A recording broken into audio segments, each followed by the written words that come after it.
Todos deben tener en alta estima el matrimonio y debe conservarse pura la relación conyugal, porque Dios juzgará a los adúlteros y a todos los que cometen inmoralidades sexuales.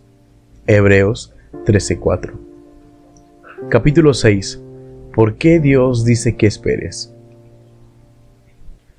Creo hoy en día que los adolescentes fortalecidos por el Espíritu Santo pueden hacer cualquier cosa que se propongan. Pueden ir contra la corriente diciendo, el sexo es algo tan tremendo que vale la pena esperar. Todo lo que hacemos y cada decisión que tomamos tiene serias consecuencias. Al principio de 1988, Carlos y Diana, príncipes de Gales, hicieron un viaje a Suiza para ir a esquiar junto a otros amigos. Una tarde, llegó la impactante noticia que uno de los amigos de toda la vida del príncipe había muerto y otro estaba seriamente herido debido a una avalancha. Y parecía imposible que el mismo príncipe no hubiese resultado herido. ¿Qué había pasado? 1 o 2 días después, la prensa informó que el grupo había decidido esquiar en una colina cerrada al público. Y habían indicaciones de peligro, peligro de avalancha. Pero el grupo había ido más allá de la cerca porque, como había observado uno de ellos, allí era donde encontrarían la mayor diversión y excitación.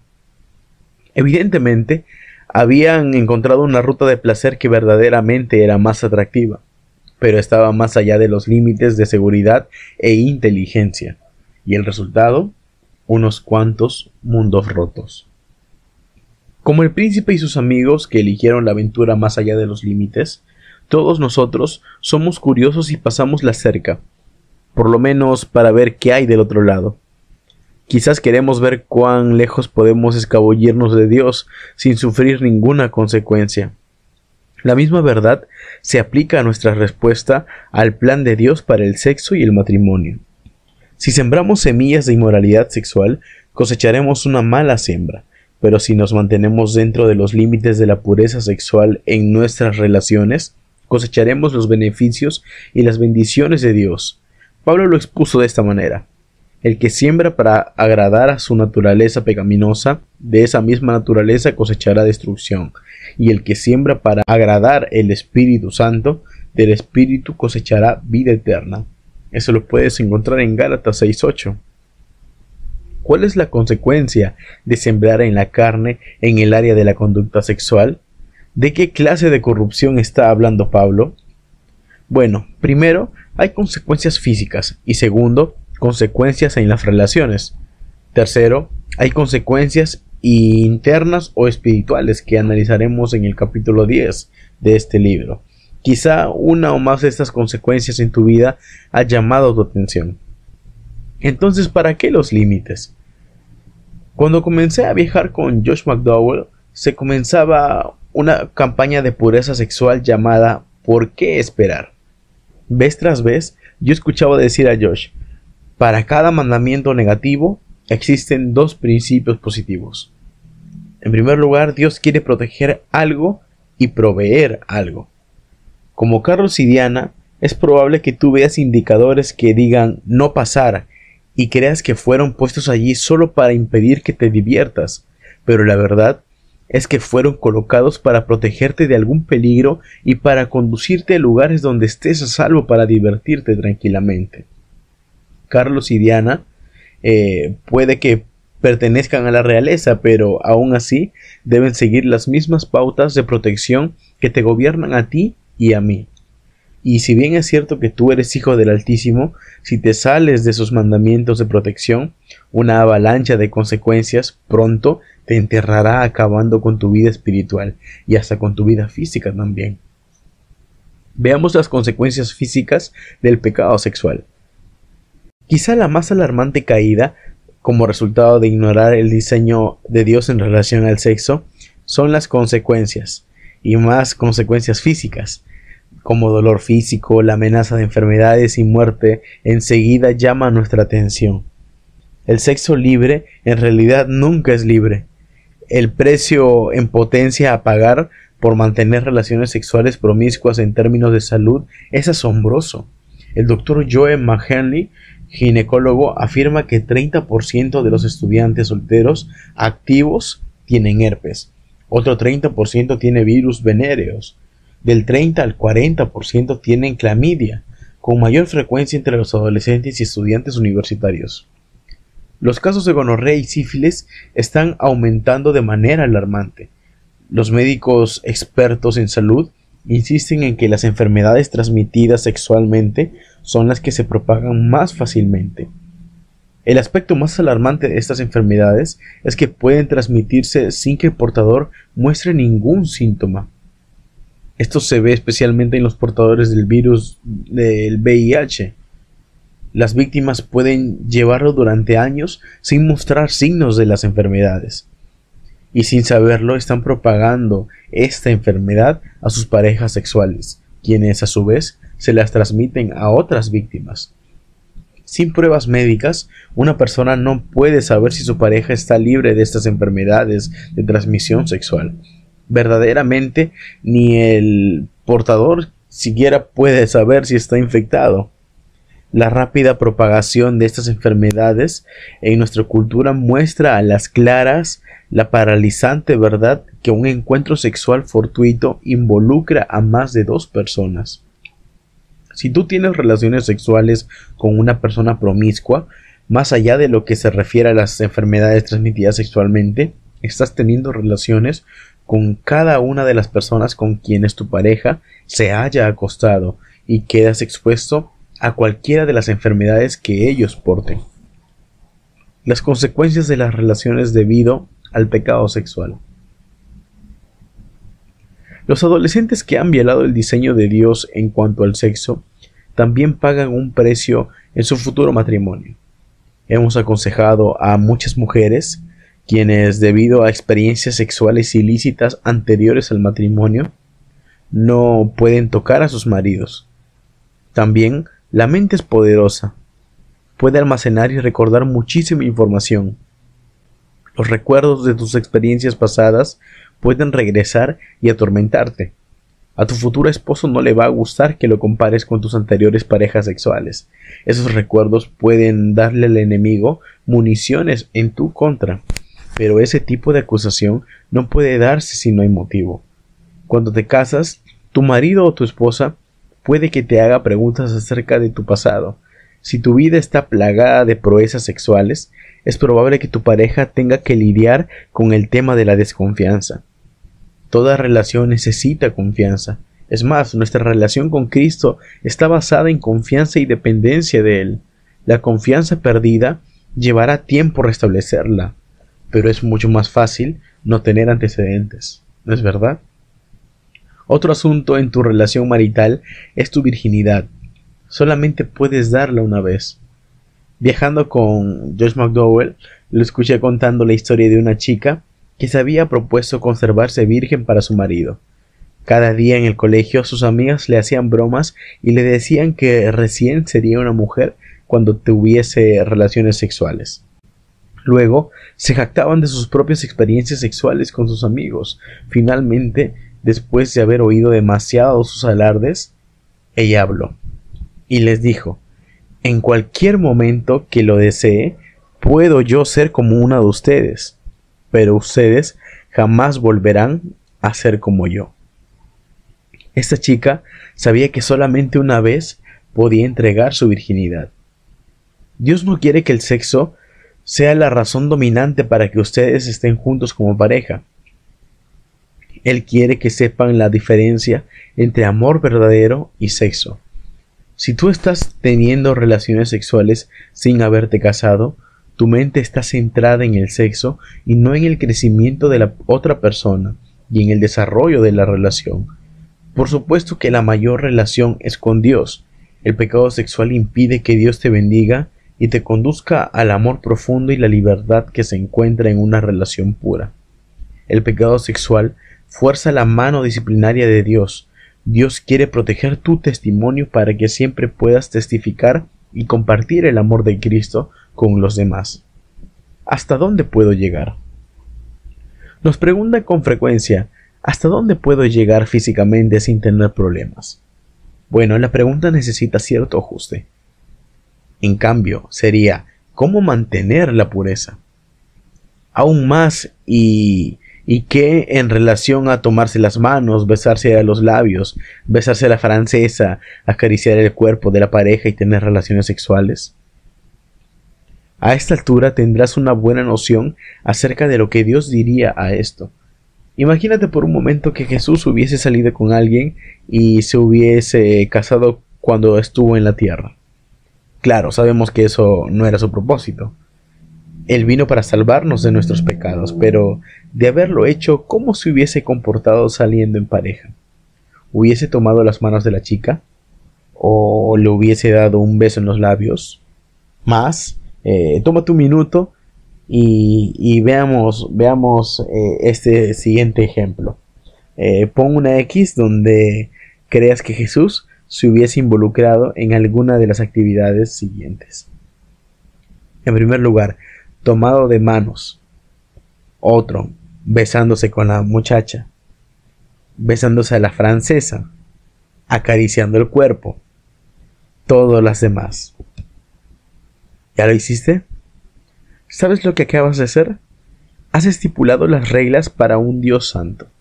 Reglas para aquel que vive en ti. ¿Crees que tus regulaciones son más estrictas o más indulgentes que los principios de Dios? Cuando hacemos esta pregunta, la mayoría de la gente joven dice que las reglas de Dios son más estrictas. Pero esa misma gente está pensando verdaderamente en Jesús. Ni siquiera lo dejarían tomar a la futura esposa de la mano hasta que no se case. El caso es que si te riges por los principios de Dios en su palabra y tus propias convicciones acerca de Jesús, con seguridad que no vas a tener mayores problemas. Dios quiere que tengas el mejor de los matrimonios y, de ser posible, que no tengas recuerdos posteriores de culpabilidad. Lo que algunos llaman libertad realmente no lo es, así que ten cuidado. Si tienes la más mínima duda acerca de que lo que estás haciendo no deberías hacerlo, deja de hacerlo. Hablemos de las presiones. Cuando te sientas presionado por lo que te diga tu pareja, esto no es verdadero amor. El verdadero amor nunca presiona. Es más, Jesús no nos presiona a nosotros para que le aceptemos como Salvador. El ministerio de Josh McDowell tiene una gran camiseta con la inscripción: no lo estoy haciendo. Y aquí están los motivos. Hago decisiones de por vida con mi cabeza, no con mis hormonas.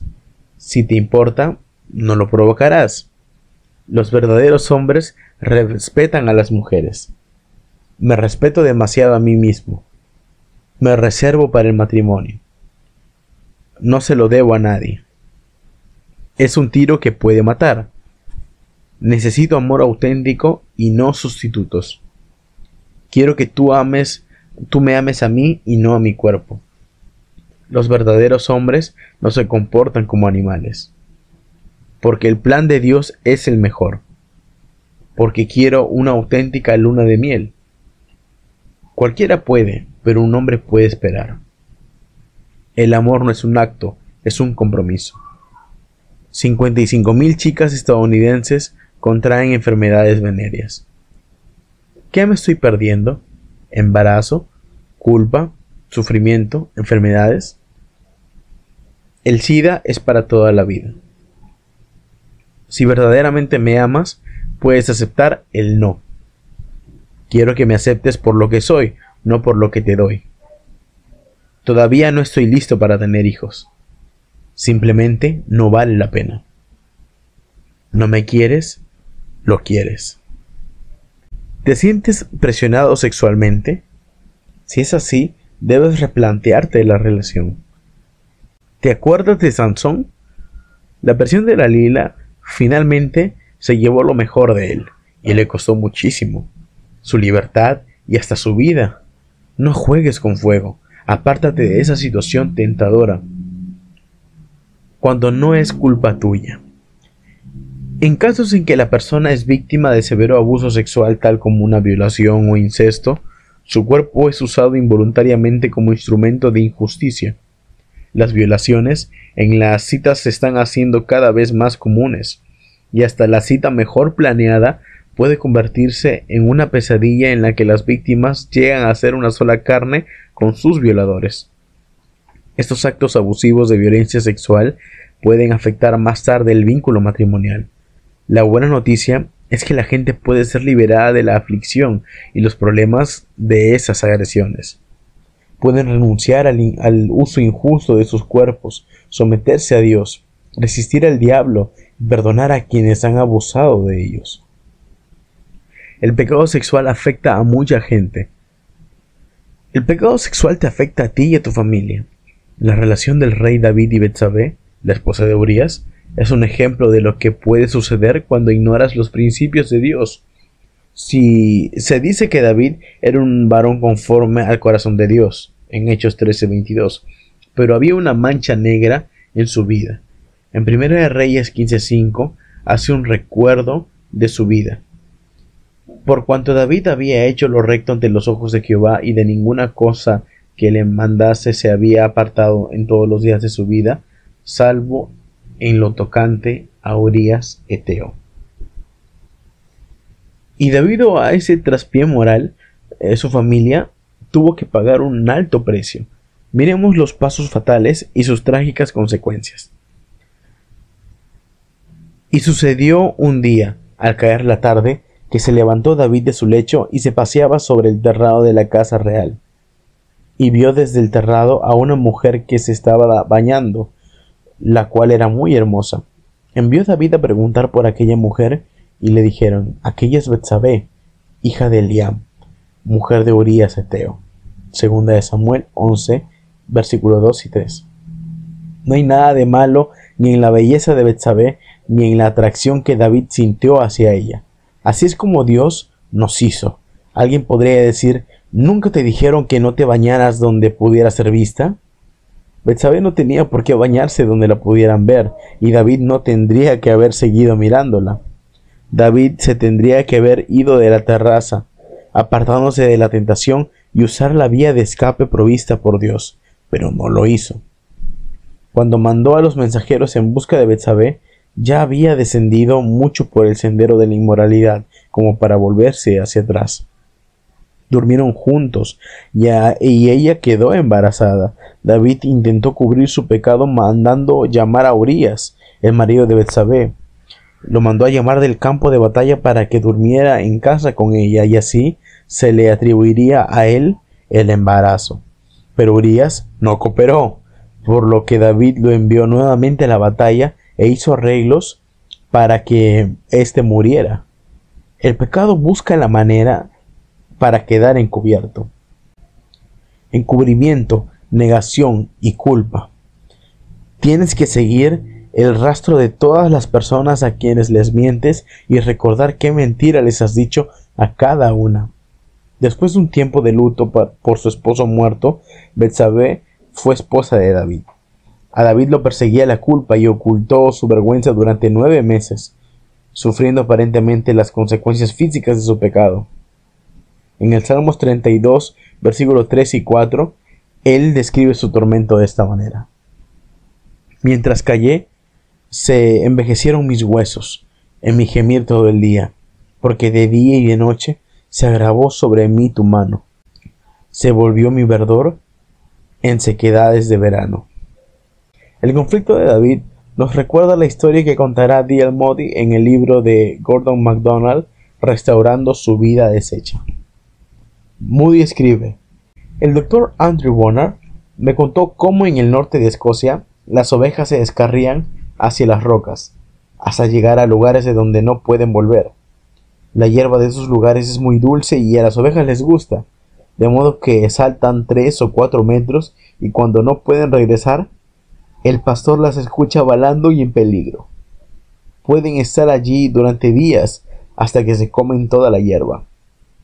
El pastor espera hasta que están tan débiles que no pueden permanecer de pie, y entonces ata una soga alrededor de él y se lanza a rescatarlas de las garras de la muerte.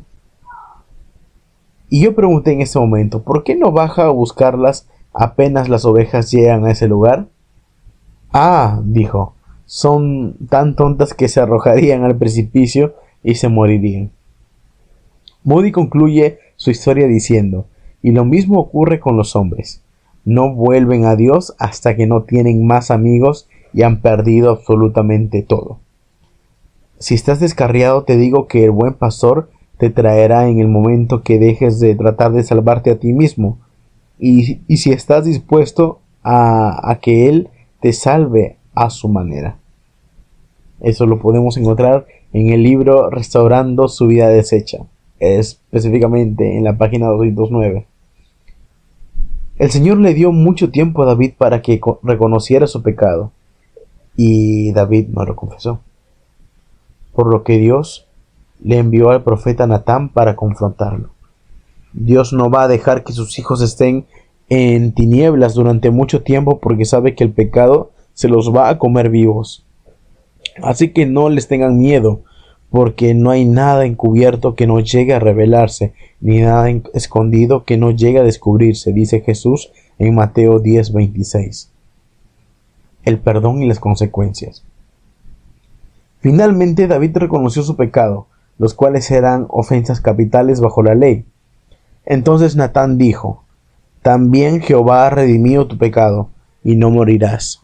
Mas por cuanto con este asunto hiciste blasfemar a los enemigos de Jehová, el hijo que te ha nacido ciertamente morirá. Segunda de Samuel, capítulo 12, versículo 13 y 14. El Señor perdonó a David, pero el hijo tenido con Betsabé tenía que morir. ¿Por qué?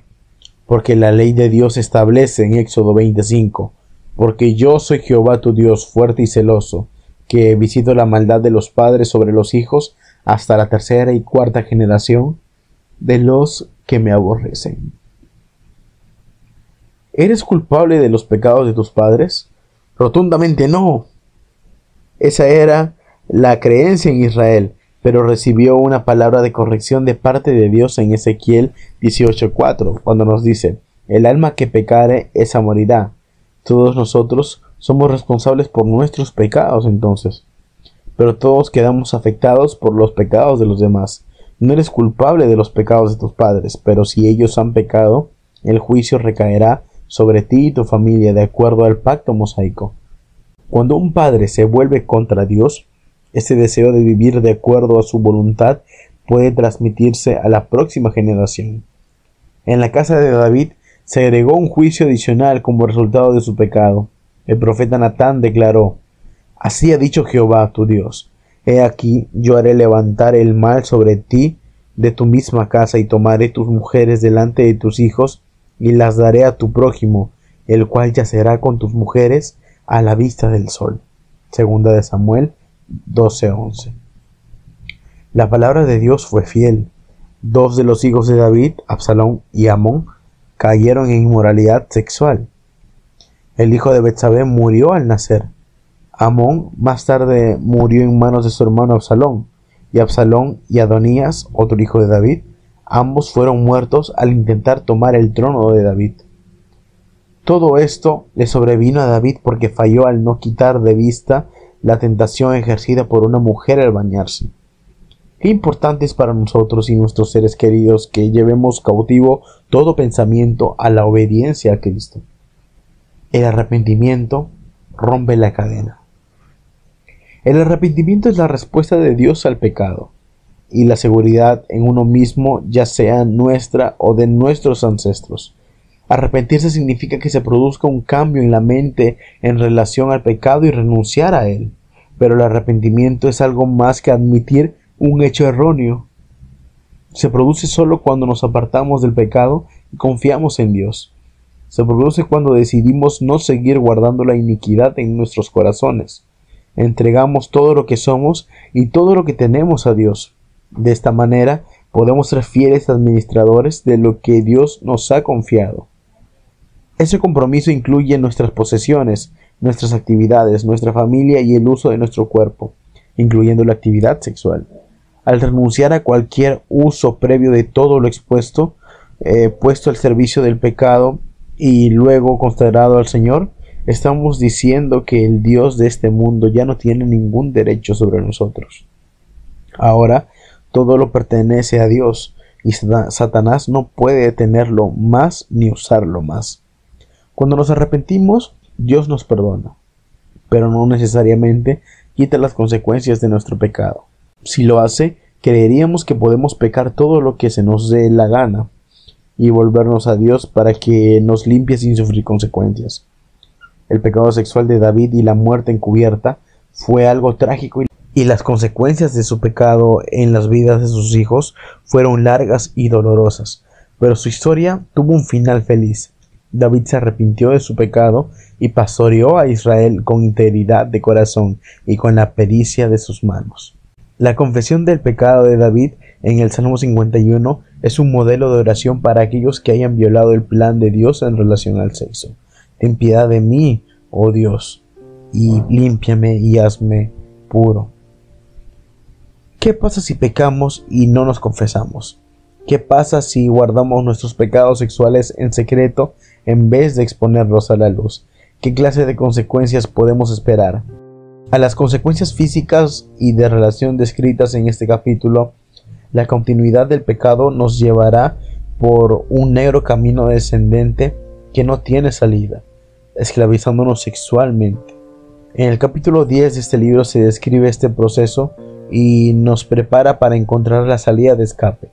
Pero antes, vamos a darle un vistazo al modo en que nos encaminamos hacia abajo por el camino erróneo en el siguiente capítulo.